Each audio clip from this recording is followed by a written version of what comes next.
Joining us now is a man whose team is a wagon. Yeah. Don't look now playing their best football. Yep. Don't look now being kind of underachievers, they're saying. What? Don't look now, they're out of the conversation. Don't look now, greatest coach of all time, has a lot to pull from to continue to galvanize the boys who have a setup left that might see them again in the college football playoff. Ladies and gentlemen, head coach of Alabama, Nick Saban. How are we doing today, guys? Not as good as you, huh? 14-point win at home over LSU. Quarterback rushes for 100 touchdowns. Let's go, Coach. It's great to be an Alabama football fan. Yeah, it is. But, one of the things you got to avoid is, the mental trap that what happened last Saturday and the Saturday before that. Where does that put you from a mindset standpoint for this game? I call it a mental trap in terms of relief syndrome, which kind of affects your ability to stay focused, to pay attention to detail, do the things you need to do to get ready to play the next game. Because relief syndrome does not work very well in competitive sports. Because it doesn't matter who's more physical, it matters who's more physical in the game. It doesn't matter who's more disciplined, it matters who's more disciplined in the game. So to prepare right for that, to do that, to be better in the game, all comes to how you prepare and practice. So you got to have the right mindset, and that's what we're working on here as we speak. So you say I'm happy, but I'm also very focused on what we got to get done. Yeah, you call it rat poison, I think is what you've called it in the past, and relief syndrome is a great way to describe it. And we've been feeding enough rat poison to your team all year that I think maybe they've gotten enough callus to block it out. Let's talk about Milroe. I mentioned it there. He'd been using his arm a lot. We've been going deep. We got weapons. How you doing? Keep it moving. Then all of a sudden against LSU, we see him on the ground. We see that electric and explosive run game out of him that we saw earlier. Obviously, that was game plan going in. And now, are we just picking and choosing what our best offense is every single week? We have that much confidence in Milroe being able to execute through the sky and on the ground? Is that where we're at this season? Well, I think that what we're trying to do with Jalen and where he's really improved is, having a singular focus on the next play. And, what I consistently talk about him is, focus on the next play. The next play might be the one that makes a difference in the game. So don't worry about what happened on the last play. And we want to take what the defense gives. So, in certain cases, his running ability is going to be a factor for us, and we want to utilize that the best we can. And in other cases, the skill guys that we have and the arm talent that he has is something that we can take advantage of. So it's kind of a combination of both, moving forward. Yeah, it's looking good. Go ahead, AJ. Coach, you mentioned obviously you have to have a good week of prep. Is there any, is it ever weird where it's almost like golf where, say, someone goes to the range and they're just striping the ball and then they go out there and they play awful, and then obviously the other way around too, where they feel terrible on the range and then they go out and play great? Does that ever happen in football sometimes? I know I've been out at warm-ups at times when coaches are losing their mind and saying there's no energy, and we ended up doing Oklahoma drill in warm-ups to try to get us going. Is there any, carryover, and do you feel that at all? Well, I have experienced, some of that in the past, where, things aren't going too well. But most of the time, something happens to turn that around. You maybe get behind in the game that you shouldn't be getting behind in. And everybody sort of recenters and refocuses, and they manage hard. When things get hard and difficult, they have a way to overcome it. But I still would prefer, guys having the right mindset because it's easier to go play when you've done things, you've adjusted quickly, you reacted quickly, and then it's a lot easier when the game comes to make the right choices and decisions, make the right adjustments. Don't make mental errors that, sort of help the other team. So, because these teams are challenging now, everybody that we play is challenging. They got great offensive schemes. They got great defensive schemes. So execution becomes so critical in being able to have success. Okay, so you talk about the teams that are talented, and you guys are Bama. So anytime Bama comes, you're going to get the team's best shot. It's a big deal. This is a noon game in Kentucky. They have a tough team, hard-nosed team. What are you telling the team? Do you do anything differently whenever it's a noon game, away game versus home game, prime time? How do you handle the week, and how do you handle being the target? Everybody at the top of the mountain is obviously the one that everybody's looking at, but every noon game in Kentucky, it's a Super Bowl for Kentucky. How do you manage those expectations for your team? Well, I think one of the things that I try to emphasize to our guys right from the beginning so that they understand the circumstance that they're going to be in when they play games, whoever we play against, you said it right. When you climb the mountain successfully and you get to the top, which is very challenging and a lot of fun, but when you do it a couple times, you can sort of become the mountain. So then everybody's looking at you as the team that we want to beat. That's the team they have circled, on their schedule that we want to play our best. And this could be something that can be really a positive mark on our program, on our team, be successful for the season. So our guys need to understand that. So we have to have the kind of people that want to play to a standard. In other words, I'm not worried about all these external factors. My standard is I want to be the best player I can be. I want to go out every day and prove to be the best player I can be. And then I want to put it on tape when I play in the games. So I'm creating value for myself and my future, as well as creating value for my team. So that's kind of how we try to approach it. I mean, whether we play in the parking lot, on the field, in Kentucky, at home, I think that mindset has to be the same whether you're playing at 12 o'clock, 7 o'clock, 2 in the afternoon. You just got to be able to adapt to all those circumstances and situations and be ready to go whenever the whistle blows. I think your team would be good in a parking lot. Oh, yeah. Milroe feels like a guy who would dominate on you. I think if you guys had to, like if we get to a point where it's only parking lot football, I think this team you have would be a good one. Mm-hmm. I think it would be great. You talk about how other teams, it's a program builder. You beat Bama. That's in a highlight reel. Oh, yeah. For recruits, for everything going forward. Congrats on that being the case, though. That's earned. That type of stuff's earned, obviously. Ty has a question for you, Coach. Coach, when you look at this team, now I know every year you've mentioned it, every team is so much different, so it's kind of hard to compare, team to team and all that kind of stuff. But when you look at your current team and how well you guys have played over the last several weeks, does this remind you of any other team you've had in terms of like, okay, we are really peaking at the right time here as kind of everything that we still want to achieve is out ahead in front of us? Or again, is that something where you can't even think about that and it doesn't apply because this team is so much different than any other team you've had? Well, they're all different. All teams are different, and you want to try to feature the players that you have on offense and defense. You got to be able to adjust your system to whatever you're going to see. But I think the talent on every team is a little different. But if you're talking about competitive character, I think it was 2015. We had quarterback issues early on. Jay Coker became the quarterback. We had a really, tough physical team that had to overcome a lot of adversity, had great perseverance, and they played that way. And they managed, I always say, how do you manage hard?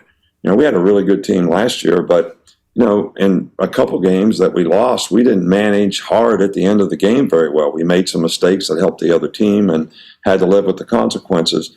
This team so far has been able to manage hard really, really well and make some of the best plays in critical situations in the game, which when you have great competitive character, that's what you have an ability to do. And I think that's really, really important if you're going to be successful. Hey, you like this team, feels like. Every time, not that you don't like all your teams, but the birthday video, how they've developed, you talk about managing hard. I feel like that's a big part of your program and everything. Like, you really enjoy this group of dudes you got right now, it feels like. I do, because, we don't have a lot of energy vampires. I don't know if you know what that means. Oh, yeah, we know. Yeah. I don't think anybody on this show would ever be accused of being an energy vampire when they play. We did it. Hell yeah. That's good. We got a scholarship to Bama, too. Bingo. That's good news. You don't have to spend all your time with a few guys who are never doing what they're supposed to do.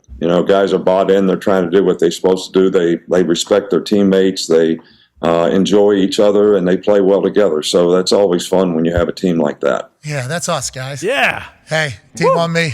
Team on three. 1, 2, 3. Team. We did it. That's awesome. Connor has a question for you, Coach. Yeah, Coach, obviously, it was mentioned last week, and you and AJ both reiterated, nothing really matters till that last college football playoff ranking. But after you do get a massive win against LSU, are you thinking on Sunday or on, Tuesday, just a little party of like, hey, we just beat a damn good LSU team. Maybe we will move up a couple spots. And also to kind of piggyback off that, are you kind of a Texas fan now? Because a lot of the times that one loss gets better if they continue to do really well versus the team kind of falling off a little?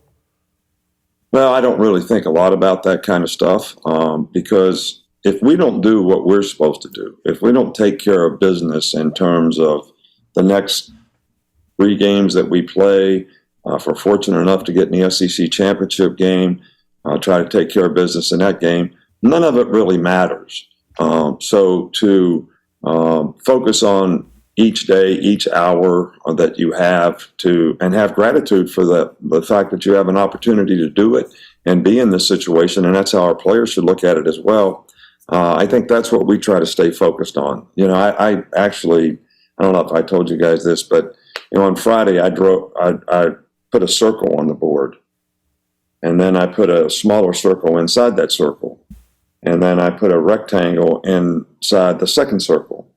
And I said, and I colored it in red. And I said, this is what matters, what happens on the field. All this gray area between these 2 circles, that's all the external noise and external things that you can focus on and think about that's not going to help you play better. It's not going to help us get where we want to get. So let's focus on what we do on the field. So if I'm telling the players that, I'm telling you the same thing. How's your draw? You pretty good? Freehand that circle, pretty good? You feel like you're a pretty good little artist out there? Not much of an artist, I can promise you. Miss Terry's pretty good at all that. Hey, Reese Davis said Miss Terry deserves a statue there at the University of Alabama whenever you're done with this entire thing. That was something he was pushing this weekend. Bama fans love Miss Terry. The amount of messages I've got since you've joined the program, it's like, I wonder what Miss Terry thinks. I wonder what Miss Terry thinks. She's a legend. I can't wait to meet her someday, Coach. I had to straighten her out this week with relief syndrome, too. I wake up on Sunday morning and she looks at me and says, man, it's going to be hard playing at Auburn. I said, what are you talking about? Are you kidding me? We got to play Kentucky this week. And we got Chattanooga the next week. I will worry about that when we get to that. I said, what do you think about that? I said, you got relief syndrome like everybody else. It's pervasive. The fans have it. Everybody has it. We can't have it. We got to focus on what's in front of us right now. Was that a breakfast? What was that? Was that a breakfast? I just said to my chair, I watched my film on the computer. You're part of the problem, mister. That's amazing. You two are a beautiful love story. High school sweethearts all the way through. Now both you are probably going to have a statue. That's phenomenal. Go ahead, AJ. Coach, I want to talk about like evolving as a program and an offense and a team. I know I don't know how many years ago you've mentioned it. And there's some great footage of you talking about like you have to evolve. You can't just sit there and say, no, this is the way we do things because we've always done it that way. And I think as a player, that's one of the toughest things to hear from a coach. Like, Coach, why are we doing it this way? Well, stop asking questions. That's what we've always done. And I know you've talked about like evolving as a team, which is awesome because you could easily sit back and say, no, this is what I do. Like, can you talk a little bit about evolving and what you always have to kind of try to see, hey, I need to do what's best for my team? Yeah, I think that's really, really true. I think that if you're going to have the respect of your team, of your players, you have to be doing things as a coach that's helping them play better. So whatever the situation and circumstance is, and maybe it's different than something that you've seen before, you have to change and adapt and adjust, to that. And then you put them in the best position where they have a chance to be successful. That creates a respect factor, player to coach, coach to player. And then the players don't want to let you down. So I don't think you can just say, this is the way we've always done it, so this is what we're going to do. I think that when you say that, you're not talking about technical aspects of the game. There's some things that you always want to build psychologically on your team, whether it's being physical, playing with discipline, staying focused. Those kinds of things I think are like, foundation of competitive spirit that, and I don't think they change much, but technically the game changes quite a bit. And it has dramatically in the last 10 years. How do you feel about Tommy Rees? This far into the season, you guys have been around each other now a long time. We've seen your offense do a lot of different stuff. We've seen it do a lot of different stuff and become very good. I think what he's done is a great job of taking the players that we have and implementing what they can do best. And I think we've had to make adaptations to be able to do that. I mean, we can't do what we did last year all the time, but the things that we're doing now can be just as effective or more effective and create more problems for the defense. And I think he's done a really good job of that.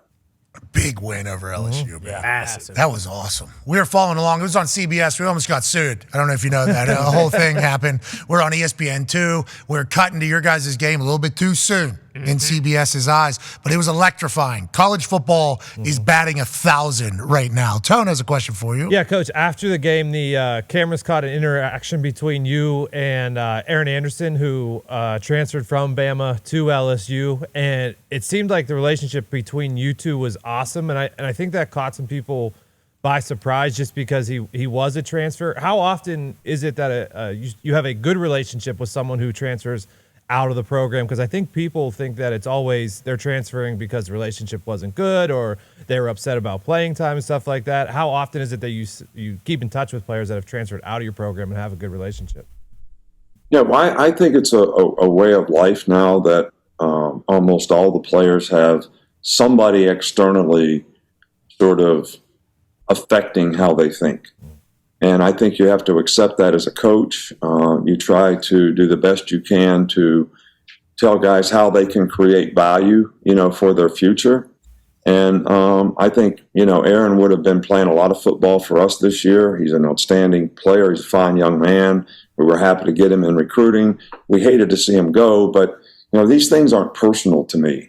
And I want to support the player. I want to see him do well. I want to see all players be more successful in life because of the experience they had in college football. So having resentment, toward guys that do it, I don't do that. And, the guy's from Louisiana. So I get it, but it's just not personal to me. Well, what's personal to us? The fact that you take time out of your life to chat with a bunch of doofuses every single Thursday. Personally, that's awesome. I want to let you know that, Coach.